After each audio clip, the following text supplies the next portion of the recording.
Welcome to part 3 of the scenario project. This time we're going to look at choosing the units and different options and ways you could approach it. But first off, what I am going to do is just quickly show you the setup zones that I've placed. Over here on the eastern side is the Soviet setup, and you can see that what I decided to do was to exclude the riverbed and that side of the map from the setup zone, and that's for the German side as well. So there's got to be a conscious effort to move troops over onto this side rather than just letting either side just move straight in.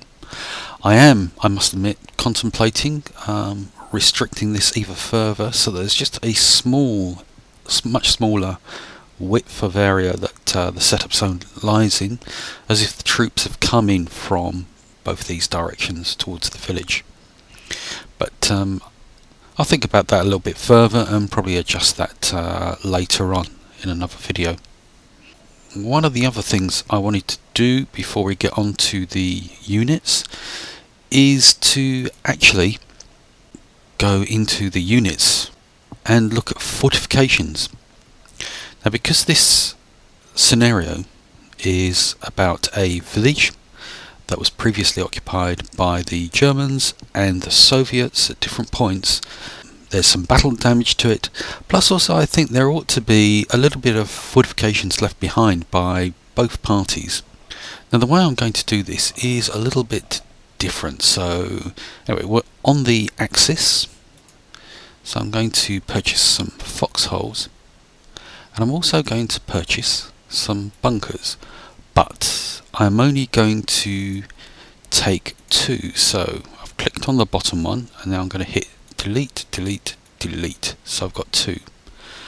Now I don't want them as concrete, so I'm going to flip it to wood and also make it just a shelter.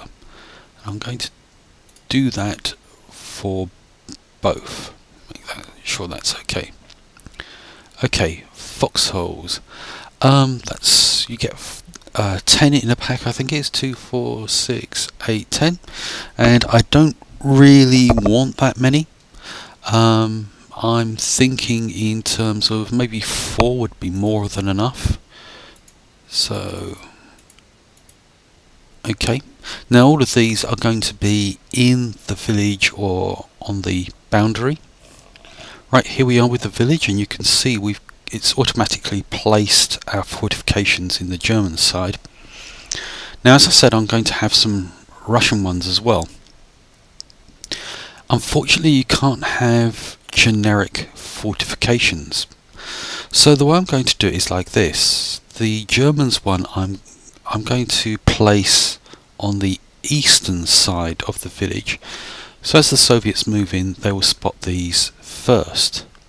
The Soviet side, I will put them on the western side.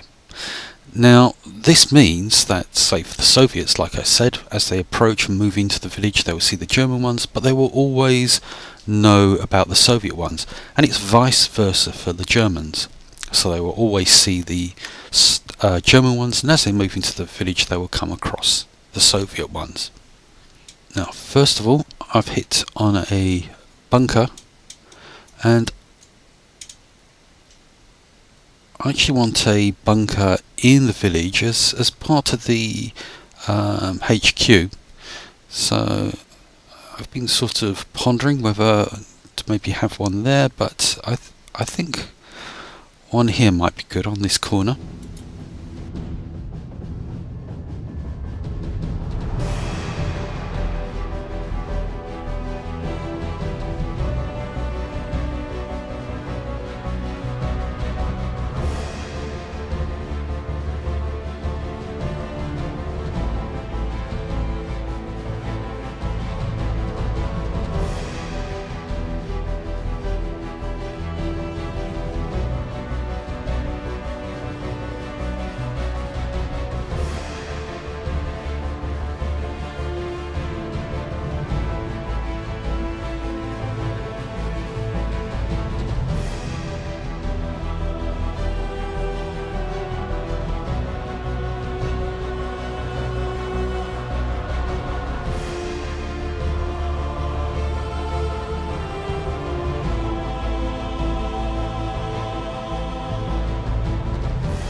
Right, now the other thing I wanted to show you that's not going to be part of the battle, and that's trench works.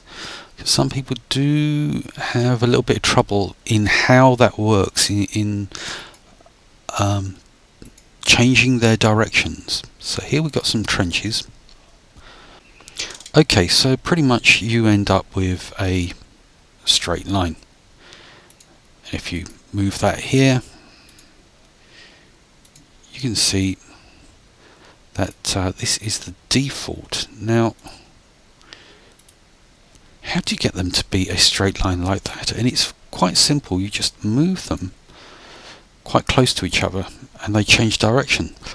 But the trouble is, and let's do it by clicking on this one, if you then move this elsewhere, they go back to their default position. So these are only lined up like this because they're so close to each other. So that's how you change direction, is by just moving them next to each other. So if I wanted to keep that sort of horizontal, I just move it there. You can get some quite nice little shapes going.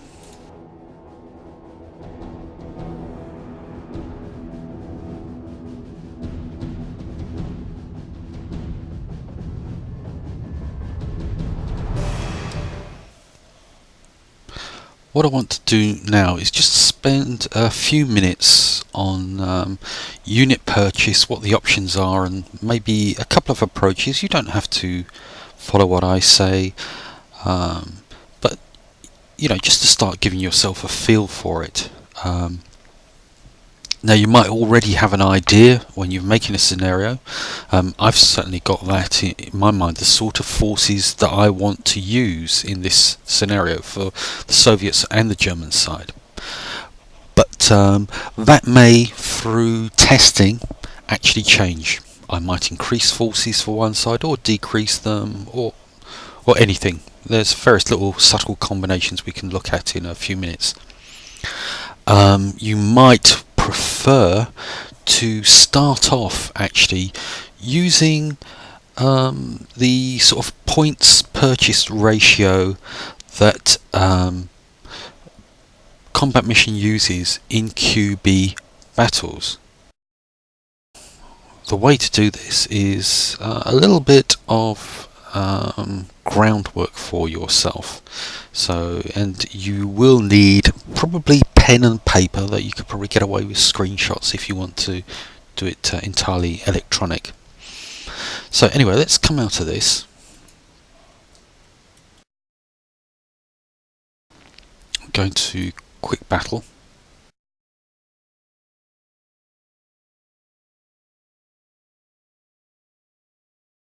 You've got 4 different types of engagements: meeting engagement, probe, attack and assault. And these allocate a different set of points to your forces. The number of points is determined by the battle size. So tiny gets the smallest, small is the next size up, medium, large, huge is the very highest number of points. Okay. Also, in terms of attacker and defender, they will get different number of points for assault, attack and probe. Meeting engagement, they will get the same number of points. Now the way it tends to run is that assault gives the attacker the most number of points, then attack gives the next highest number and probe the next highest number. So meeting engagement is the lowest number of points actually. So assault, meeting engagement. So assault is the highest number, meeting engagement is the least for the attacker. For the defender, on assault they actually get the least number of points, and then attack they get more points, and finally for probe they get the highest number of points, excluding meeting engagement. Just to give you a small example of the way this would actually pan out. So let's just say assault on a small. Right, here we are in the troop purchase screen. Now, the reason why I'm doing this, I should have mentioned this earlier, is that we want to see the points. Say we want to do a sort of balanced number of forces from a points point of view, and then we're going to fiddle about with them later. And the problem with the scenario editor is it doesn't show the purchase points, which is what we'll see a little bit later, or the rarity values, which is a pain in the neck. Now over in here on this side we've got for the QB for a small battle that we've got 1981 points we can spend, and as you can see got infantry, and so you can see we can purchase quite a large number of men. We can do say 2 straggler groups, which is 1600 points. We've got 389. You know, it's but you don't have to be strict on the number of points. So if you're planning on doing a small battle, it could be you might want to go into QB and look at the medium-sized battles, so you get the extra points, so you've got a bit of flexibility in terms of picking stuff out that you want. Okay, so just as an example, let's go and purchase these. I know that it's going to come up rare like this, but I want to show you something to do with these panels down here. Let's just open it up here. Now you can see here, I've highlighted the anti-tank motorized platoon, and down here we've been given additional options, and so you can pick one of these, and if you look up here as I click the buttons, you can see the purchase costs change according to the quality of the units. Additionally, down here where you've got experience, motivation, fitness and leadership, this will affect the number of points costs. So that's a couple of things to be aware of. Anyway, let's just do a purchase, hit OK, and now we're into the Soviet forces, and as you can see we've got 1112 points, over 800 points difference between the defense and the attack. Now, just as a quick aside, you may have noticed in the German units that the bunker and foxhole purchases that I'd made earlier and placed on the screen had disappeared, and that is because I rather stupidly did not save the scenario. So I've fixed that, and I've placed the bunkers and foxholes back on the map, but they will probably be in slightly different positions to what we first of all saw. I think I got a couple of them the way I wanted, but I'm not too bothered about that at this stage. They could easily change around anyway whilst testing the scenario. I'm a little less sure on what to purchase for the Soviet side. So my first thoughts are a recon company. Remember, it's the player that is going to be using the Soviets. Just going to have a look at what the recon company looks like. I'm also going to purchase the vehicles that I want, and again I want to go for some armoured cars, and we'll take one of each of these. Okay, now we will deploy, and we've got all of our forces here. They are pointing in the wrong direction, and I shall sort that out. We've got the 2 armoured cars. As you can see, we've got 6-man teams, which is quite nice. Plenty of machine guns in there as well. So I'm sort of happy about that. If it's too overwhelming during testing, I can always either reduce the size of these teams or possibly change the German forces, increase the sizes of those, but I'm not too keen on doing that. Now, I do have a problem in some respects with regards to what I want to do with my plans, in that I want to actually use teams as much as possible. Now, we can't actually split up teams within the plans at all, and as you know, we are only allowed 16 groups per side. So I'm going to have to do a bit of jiggery pokery with this, and it's going to dictate possibly the plans that I was thinking about doing, having to change my thoughts about it.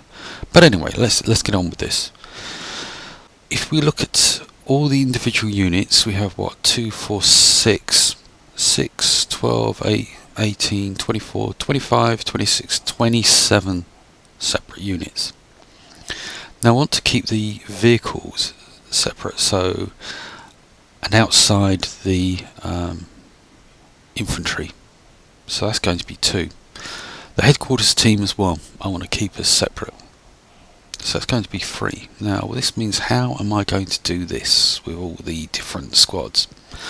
Well, I've decided that the number 4 section is going to be one group, and then within the other 3 sections I'm going to split them like this. Headquarters and number 1 squad will be a group, 2 squad will be a group, 3 squad will be a group, 4th squad and the light machine gun will be another group. And I'm going to do that structure for number 1 section, number 2 section, number 3 section. So let's go ahead and do this. Headquarters team, that's going to be group number 1, and if you watched my AI triggers video, you know we don't have to do that. It's default. If it doesn't have a group number against it, then it defaults to 1.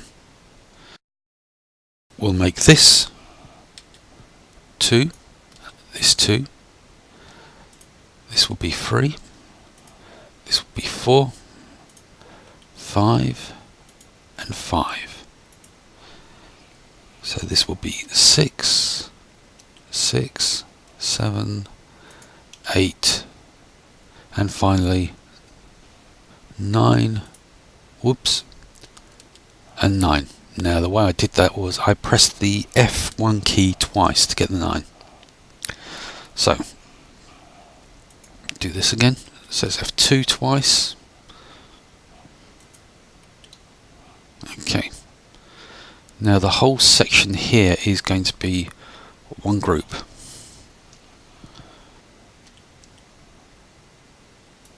As you can see, they've all been allocated to number 14, 15 and finally 16. So there you have it. All my groups have been assigned now. Right, as you can see, I've been going around with the movie lighting on, so let's just change that back. You can probably also see there seems to be some changes made to the map itself in terms of the wooded areas and the grass. I've changed those basically to yellow, and the trees I decided I didn't like, and I have changed them, and I might change them again. But I mean, this is all to do with as you go along map making, you come up with other ideas. As you can see, I've also changed the size of the setup area.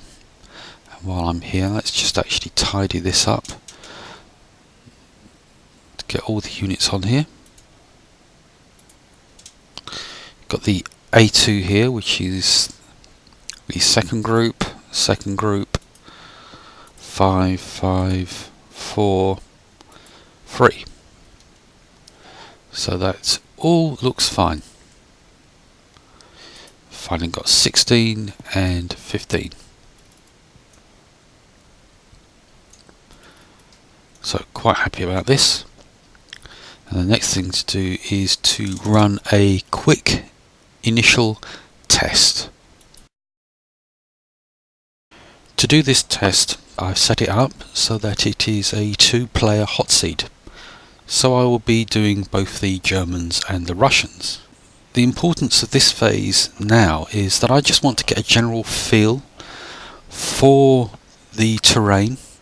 I'm looking at what point the troops will actually engage each other in terms of the terrain, so I shall be moving them across different parts.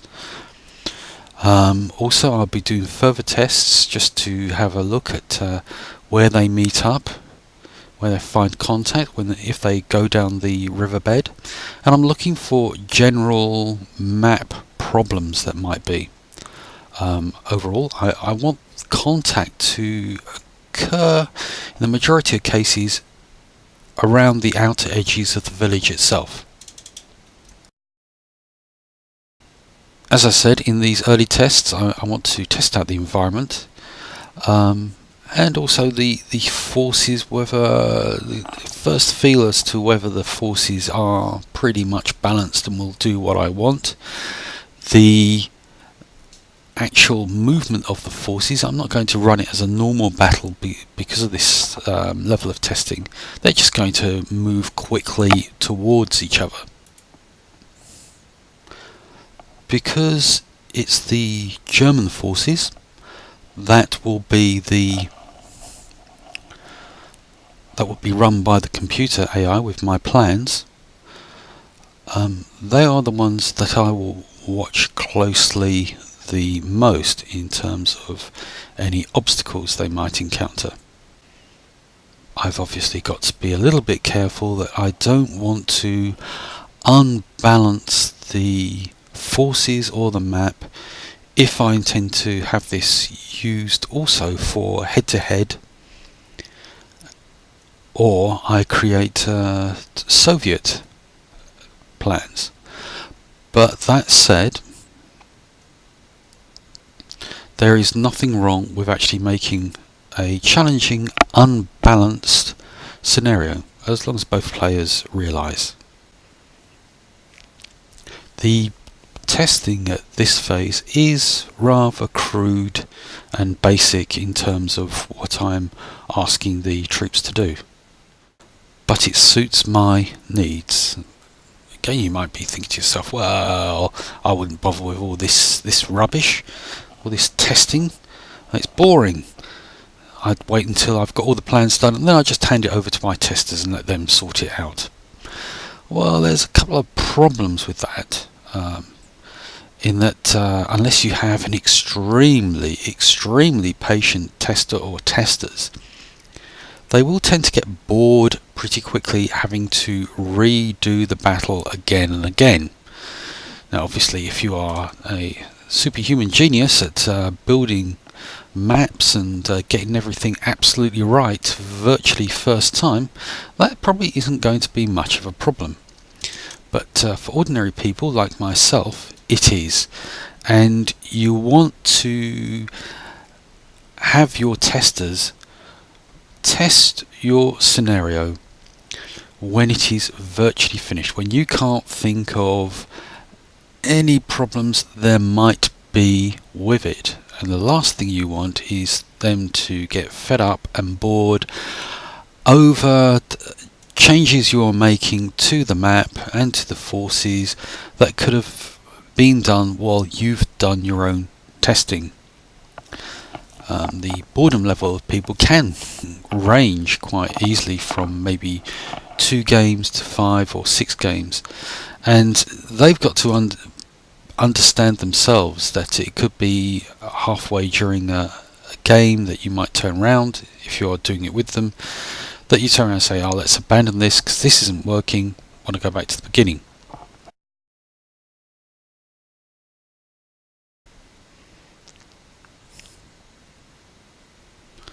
From this initial test, I have already ascertained from the German point of view that it is a little bit difficult for the armoured cars to come forward. So I might have to change some of the forested area to accommodate them more easily.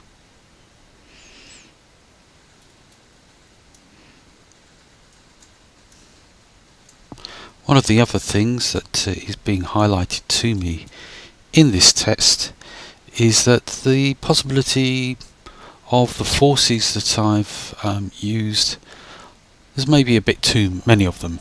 So I might well start to think about reducing the company, maybe removing one of the platoons from each side.